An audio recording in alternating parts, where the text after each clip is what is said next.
Welcome students. This session is for MA final year English Literature paper A, that is the students who have opted for new literatures in English. In my previous session, I've already talked about Commonwealth literature and Australian literature. In this session, we'll be dealing with an Australian writer, A.D. Hope. The full form of A.D. Hope is Alec Derwent Hope. He was born on July 21st, 1907, Cooma, New South Wales, Australia, and he died on July 13, 2000, Canberra, which is an Australian Capital Territory.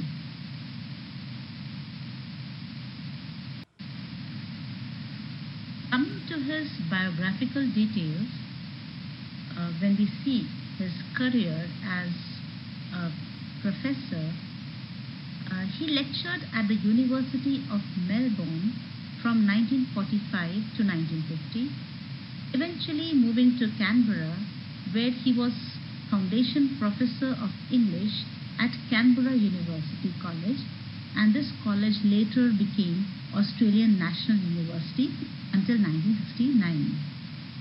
He was also instrumental in launching the first full university course in Australian literature. When we look at his early age, we find that at the age of 8, he wrote his first poem, which was for his mother's birthday. His first collection of poems, The Wandering Island, was published in 1955. He went on to produce more than a dozen volumes each of poetry and criticism, winning many literature prizes and honors in Australia. And as his reputation grew internationally, he was awarded an OBE in 1972, was made an AO in 1981, and was awarded 4 honorary degrees by Australian University. So in 1972, he was awarded as OBE, that is an appointing officer of Order of British Empire, and AO in 1981, that is the Order of Australia. He became the companion of the Order of Australia, and he was awarded 4 honorary degrees by Australian University. So these are the honors which were conferred upon him.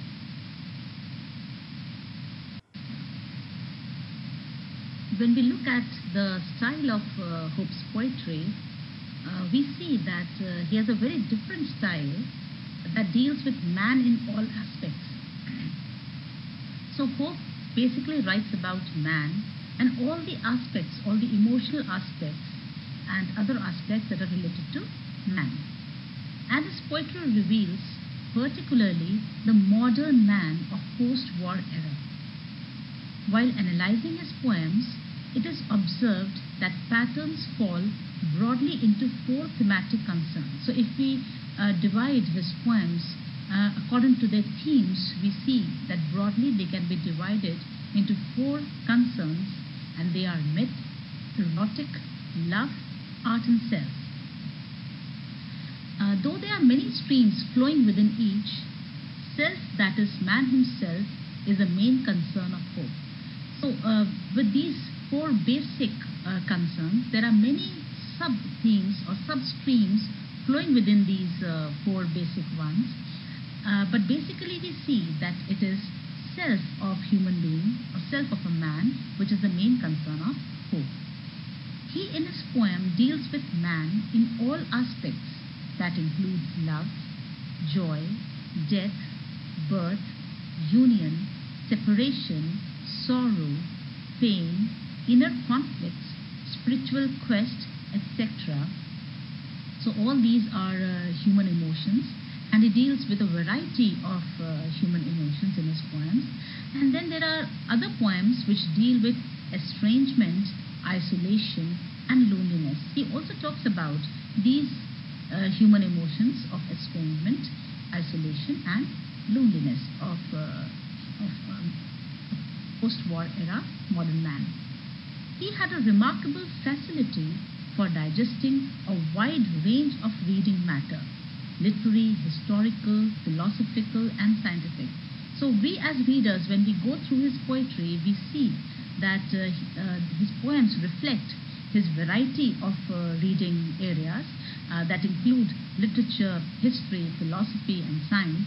And all these readings of his, they get reflected in his poems.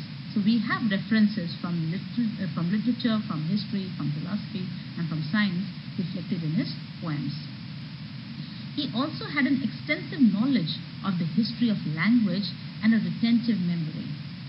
So even the language of his poems reflect that Hope had an extensive knowledge about the language that he uses in his poems, and also we have a glimpse of his retentive memory.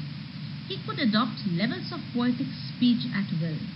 He also adapted popular verse forms, ballads, nursery rhymes, popular narratives to serious purposes. So he has a variety of verse forms in his writings, which range from ballads, nursery rhymes to even serious purposes poems. There are also instances of luxuriant sense of beauty and horror in his verse. So in his poetry, we have all these reflections, whether it's sense of beauty or horror, and even the forms have a lot of variety. So these things reflect, they show that Pope's poetic style is quite full of variety, and the basic that he is dealing with is man.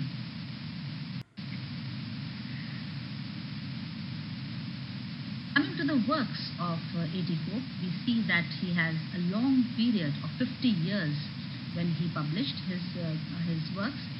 The Wandering Islands was published in 1955, then collection of poems in 1960, then poems in 1959, then collected poems in 1972, selected poems in 1973, and late picking 1975 Orpheus. He was a good critic. His critical works are, he was not only just a poet, he was also a critic, and his famous critical works are The Cave and the Spring, Native Companion, and New Cratylus. The poetry of A.D. Hope is different from that of his contemporaries. If we compare his poems to other contemporaries who were writing about the other aspects of Australia, A.D. Hope poetry is quite different. His first poetic statement of any significance was the lyric Australia, and this lyric Australia is in your course, and we will be dealing with this poem Australia in detail in my next session. This lyric Australia, it appeared in a magazine in 1942, in which he said Australia may be the Arabian desert of human mind, but he hoped that still from the desert the prophet comes. So in his poem Australia, when we are going to do that in detail, we'll come to know that he has given the true picture, the real picture of Australia as a country. And though it might be desert, but there are some optimistic notes that from the desert the prophets come. He turns gladly home from the lush jungle of modern thought to his homeland, Australia. So we see that how he reflects on his homeland, Australia, with his modern thoughts. Now, before I take up this poem, Australia, in detail in my next session, let's see what this poem, Australia, deals with in a nutshell. As we know that Hope is famous for his satirical slant, he was referred in an American journal as the 20th century greatest 18th century poet. We have read 18th century poets like Dryden and Pope, and they are famous for their satire in their poem. In the same manner, Hope is also famous for his satirical slant in his poems, and so we can say that he is 20th century greatest poet with the influence of 18th century poets as far as satire is concerned. The poem Australia is an attempt to de-romanticize favorite poetic themes like nation, landscape, and new settlement.